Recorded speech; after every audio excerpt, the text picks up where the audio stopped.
Hello, and it's your Commodore, Ty Coles here, reviewing Season 2, Episode 5 of Star Trek Discovery, Saints of Imperfection. And, I honestly didn't even want to review this episode. Most I can say is a heaping pile of shit. It's a complete FU to Star Trek lore and canon, and telling fans, it's like, yeah, we'll make crap and we'll continue to make crap. Screw you. So, we start off this show with Michael Burnham doing her best impression of reenactment of the scene from Chariots of Fire.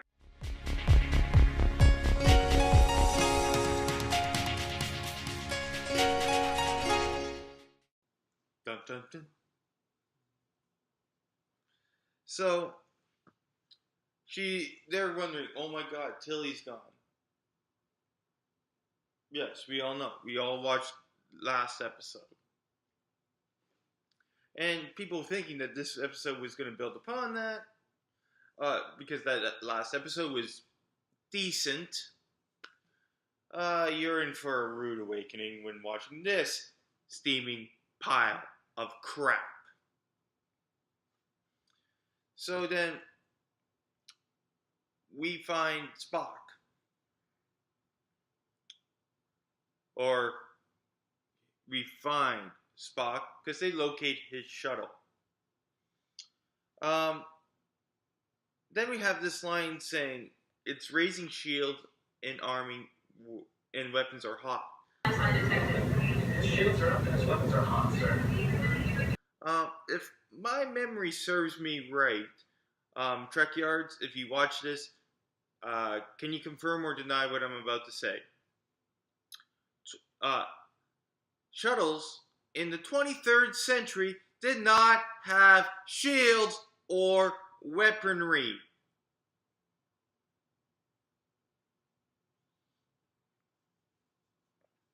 So, Pike decides to disable it by firing a Class 5 photon. Normally, when you want to disable a ship, you use the phasers, not a photon, because photons are not as accurate. With phasers, one direct fire can disable the engines without any harm to the vessel. It's been proven in many episodes of the various Star Treks. So then they bring it aboard, and they have all the armed security there. And lo and behold, it is not Spock. It is Emperor Georgiou. So Captain Pike, being completely duh at the moment, saying, Captain? Because of course he would not know that she died 4 years ago. No. Just because my starship is on the other side of the quadrant doesn't mean I will know someone important died.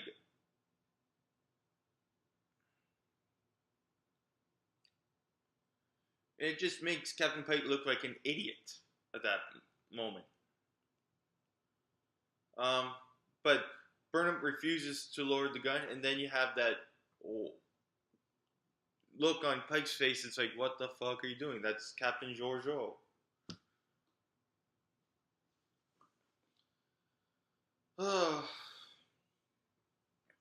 So, then we hear some downgrading two men. Of course we have to, because that's what Star Trek Discovery does best. You're a force to be reckoned with. Sharpest tool in the shed. Despite being able to drink any of us under the table, you had every regulation down by week 2. Like, that was just, like, what are you doing? Are you trying to make every male look like a complete moron? Like, not every male is stupid. Oh, but it's the males. They're stupid. They can't do it. The woman does better. Blah, blah, blah, blah, blah. Bullshit. You can make a strong female character without degrading the men. Watch Aliens. Watch Terminator.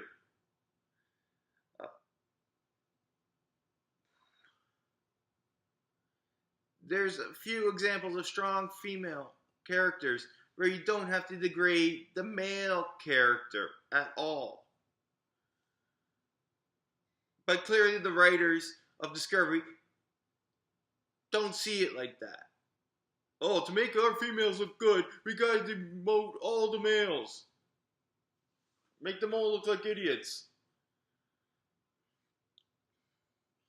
And then they get into the turbolift, and Giorgio shows them the black badge. And instantly, everyone knew what Section 31 was. Section 31. Fancy. Covert ops, intelligence gathering, threat assessment. Fun times. Again, that's another piss on canon. Just watch the episodes of Deep Space Nine, and you'll see that Section 31 is barely known. You want to face facts? Face this fact. Section 31 have managed to stay in hiding for over 300 years. They're not like the Tal Shiar or the Obsidian Order. They are not known to the masses. But no, we got to make them they're the supposedly super secret division of Starfleet Intelligence. But no, we got to have everyone know what the fuck they are.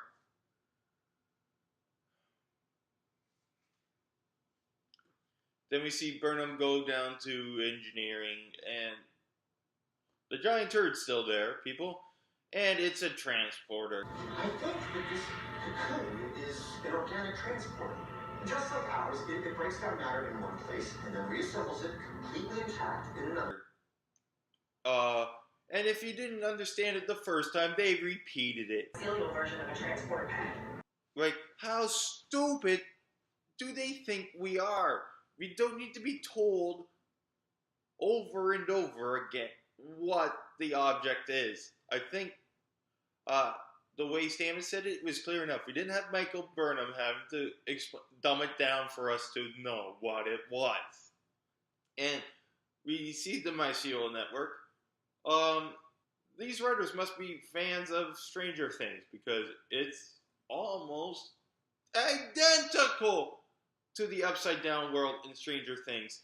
And lo and behold, it also has a monster attacking it. What do you need me to do? Kill a monster. People are up in arms with this tardigrade thing. Well, this is almost a blatant ripoff of what season 1 of the Stranger Things was. We do see this little bright glimpse of Pike's actually doing something right, and actually putting two and two together, saying that was not the Giorgio he knows, and that Burnham is hiding a ton of shit from him, and he wants to know why. So we have Burnham there, still having to be the one in charge, saying, "I'll tell you when I feel like it."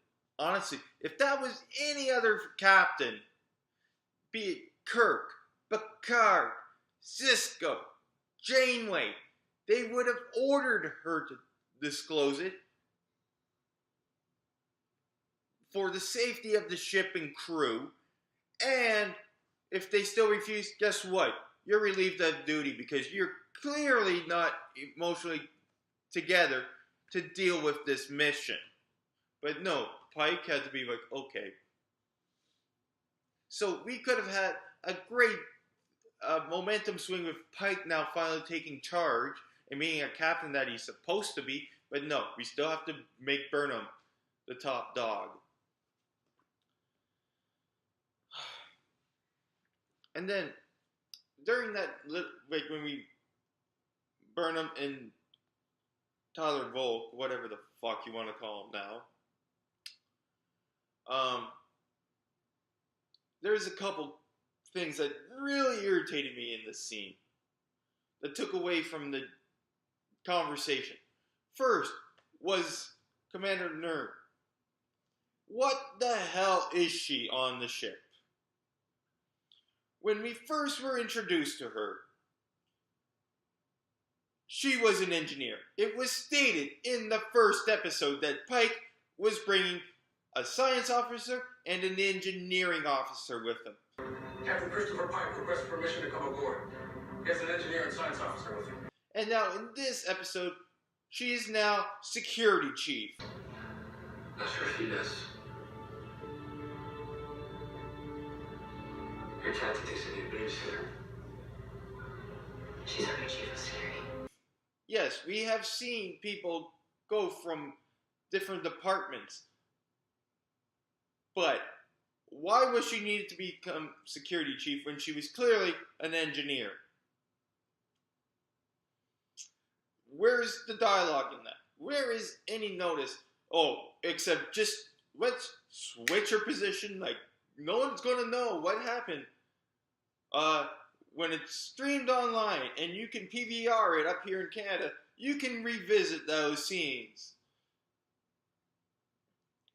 So it just shows you another excuse of how bad the writing is on Star Trek Discovery and how little the writers give the intelligence of their fans. They think we're a bunch of morons. And that if they just slap the Star Trek name on it, we're going to love it.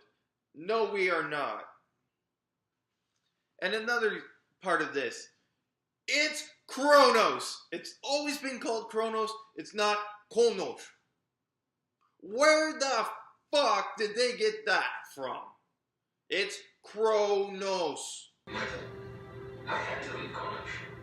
It's always been called Kronos. I have never, ever heard it referred to as Konos. Or is it that way how the mumbled Klingon language calls it? Because every other Klingon, true Klingon, has always called it Kronos. It's always been referred to Kronos. Even in that show, it's been referred to as Kronos. And you have Ash Tyler, Volk, referred to as Konos. What the fuck is that? So, we then go to Stamets' plan to rescue Tilly, which is to do a half jump. So, the ship is partially in the Mycelium network and partially outside of it.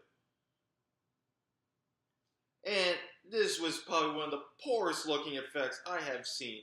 It's basically, the ship is sinking in space. Literally, the ship is sinking in space. I can show you it's sinking in space here now, and I can show you an image of a ship sinking in the ocean, and you would say, what the fuck? It's similar. How are they sinking in space? So, we get Tilly and May realize that the ship's coming in, and they board it. Like, oh wow, it's that easy to board a Federation starship? And we see this scene. This scene here. This is probably one of the worst scenes I have ever seen produced on a Star Trek episode. And I'm going back to some major crap. Like every episode, every freaking episode has had its bad moments. But this is probably the worst I have ever seen.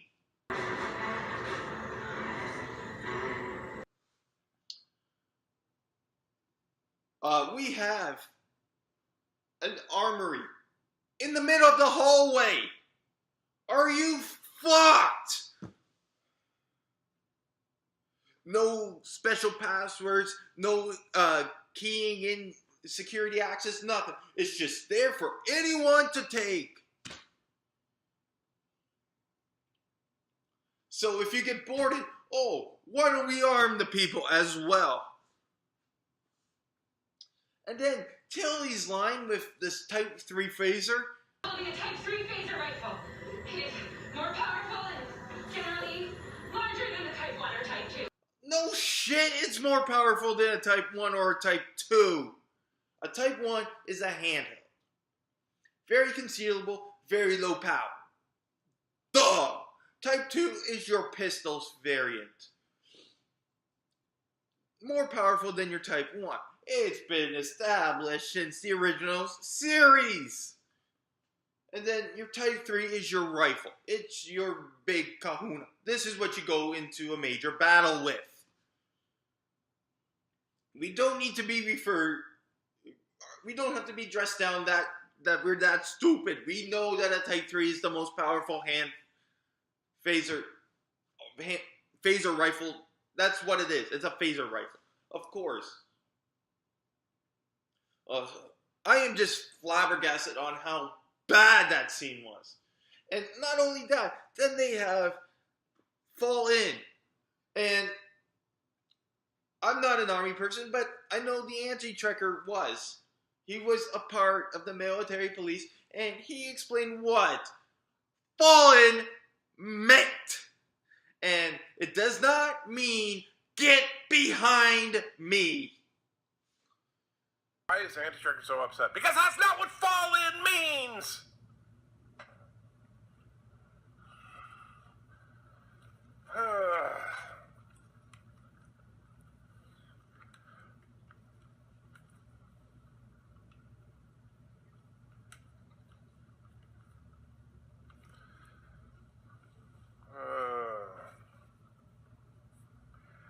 Actually, technical fall in is usually means that you're in a standing formation and with a platoon of soldiers, but it doesn't mean get behind me.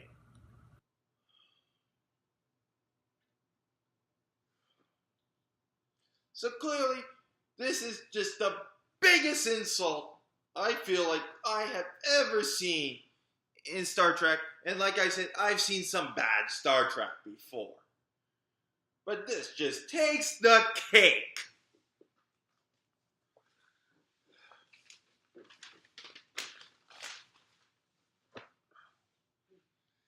So, we learn more about this monster, and then we hear it like a scream from it, and off they go run to find it.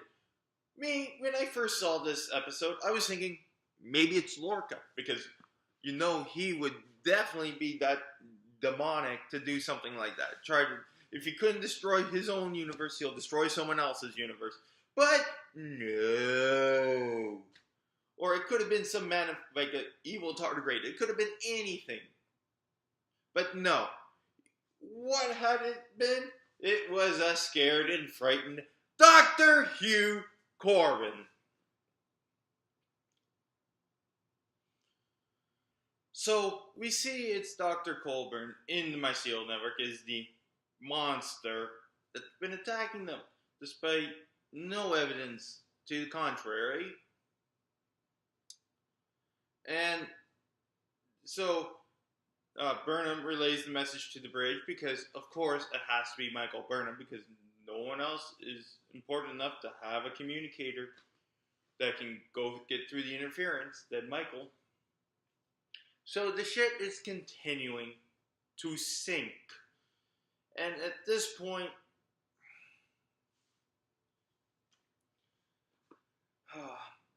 let's see this YouTuber that I have very high respect for reaction to this very scene. What? What? Oh my God! No, I am freaking. Oh no! No, I'm done.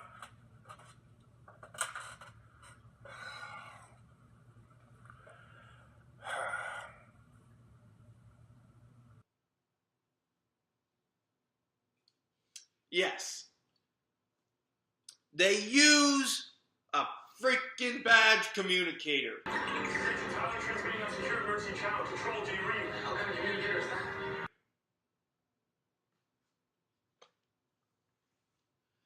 a badge communicator. Something we don't see till the 24th century. And this is supposed to take place 10 years before Kirk. And even when Picard was in the Starfleet, they did not have badge communicators when he was in the Academy. And to add insult to injury, the ship comes with a holographic cloak.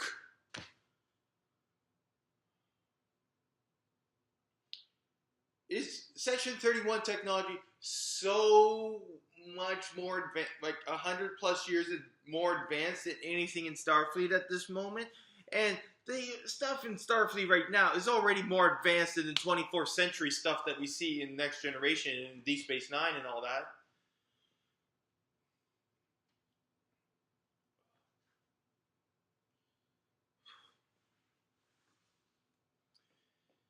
So they track down Colburn. May wants to kill him because she thinks he's the monster. Despite him not doing jack shit except try to save his sorry ass. And everyone's wondering, how the fuck did Colburn get into the mycelial network? Didn't we see his neck get snapped in half? Well, it was the power of Stamets' kiss that saved him.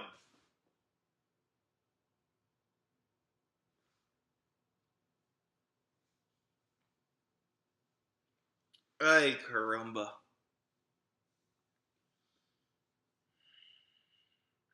So they realize it's actually it's really Dr. Colburn, and so they try to figure out a way to bring him back to the ship. And of course, Michael has to be proven right yet again, where it was her idea to save Colburn and bring him back home. We see this throwaway scene, a bit of a throwaway scene, with Jojo and the head of Section 31, where they bring up Deneva. Yay! They actually watched some Star Trek prior to writing this. They said a name of a planet that we knew from other Star Trek episodes.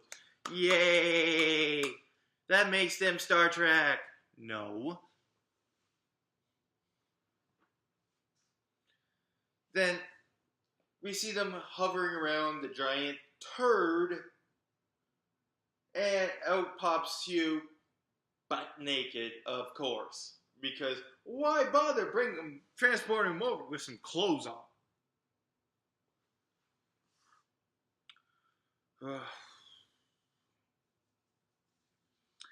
So Captain Pike goes over to the Section 31 ship. We get a very nicely done shot of the two ships. Discovery still looks ugly as sin.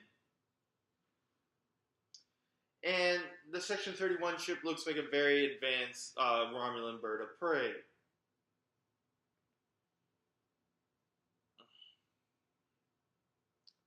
So, and earlier when we saw the ship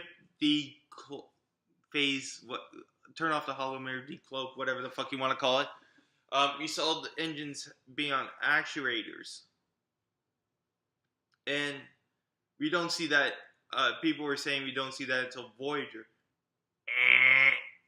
A Klingon bird of prey can raise and lower its rings. So it's probably just that technology because it's not that old. It still doesn't fit the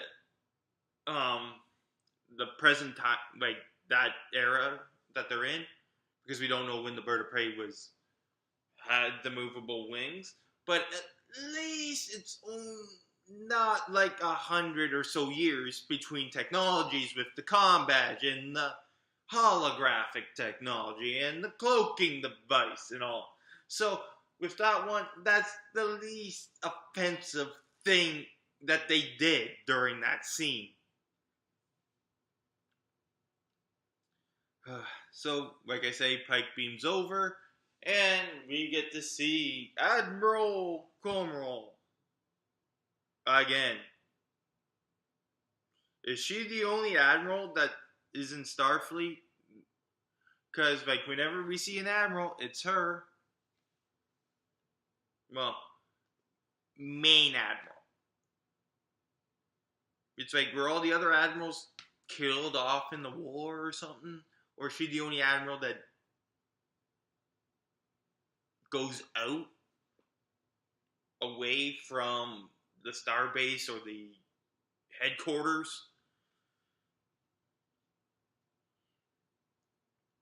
Like, can't we see another admiral, please?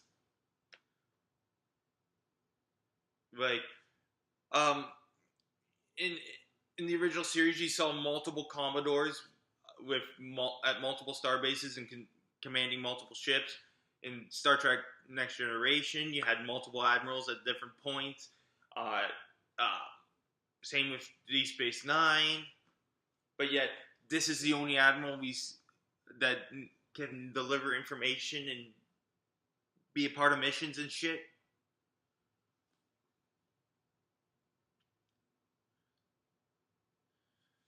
So she beams over, and they've been studying those red blobs, and they discover tachyons! Subspace readings and findings were unexpected. For a brief window, the signal appears to have left behind a trail of tachyon radiation. Which could be a result of some time travel, but it could also just be a cloaking device, which could lead to the fucking red matter. And of course, Spock is the only one that has some knowledge of what's going on, and we can't find him despite him being a fugitive. And of course, we get some more male insulting. Come on, fellas, cut the mammalian and that bullshit. Because you gotta give it to Discovery. That's the only thing that they've been able to do consistently is insult the males. We see that they again watched some Star Trek episodes before writing this piece of crap, and we get that Section 31 is part of Article 14. Despite numerous other things saying that no one knew about Section 31, but yet everyone here knows about Section 31. So what? After this, did everyone's memory get blanked about Section 31? Did they remove the fucking black badges and make them the normal comm badges? What happened?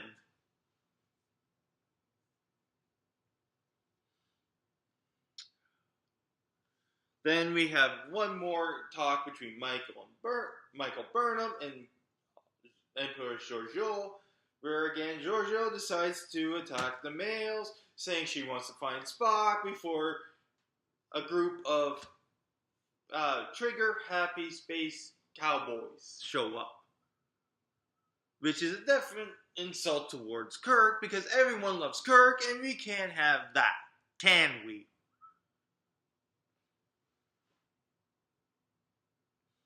And perfect way to bookend this pile of crap by having Burnham end the show. Just because she started it, she has to end it. And of course, we can only have her point of what's happening. It's not like we have other characters that we can follow for the day. No, we only can hear Burnham's log entries. We can only follow Burnham. We have to love Burnham. She's the queen. Burnham, Burnham, Burnham. Just when we thought they might actually start giving some limelight to the other crew members,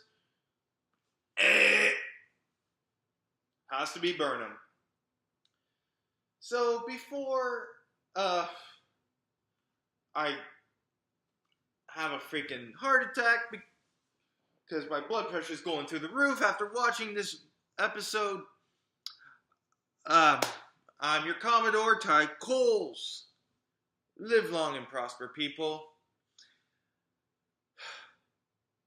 Let's look forward to episode 6 and see how much worse Can Discovery get hailing frequencies closed?